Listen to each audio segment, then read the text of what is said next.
देखु ये अत्यंत दुखदायक घटना आम समस्ते दुखित और मर्माहत जहाँ आम पाखे सूचना रही ये निमापड़ा निर्वाचन मंडली गोपीनाथपुर ग्राम पंचायत पीड़िता घर और पाखापाखि 50% रु ऊर्ध बर्न होती इमरजेंसी ट्रिटमेंट जारी रही आम से कौन कह सरकार को ये बारंबार ये घटना सबुदिन घटी चली ये केते दिन एमती घटना घटिले सरकार निद भांग ये 13 मास भितर ये सरकार निद एजाई भांगिनी बारंबार ये दुष्कर्म घटना होची रेप होची मर्डर होची एवं आज ये जो झीटी को ये आक्रमण करा जायछि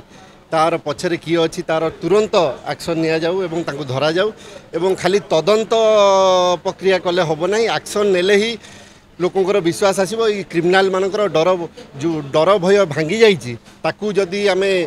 ठीक भाव में एक्शन नवा ताले आंकर डर पशिब संपूर्ण भाव में भुसुड़ी कहीं बारंबार ये घटना घटी चली आज छोट छुआ सुरक्षित नुहे माँ भौणी सुरक्षित नुहे वयस्क लोक सुरक्षित नुहे ये सरकार करुच्ची कौन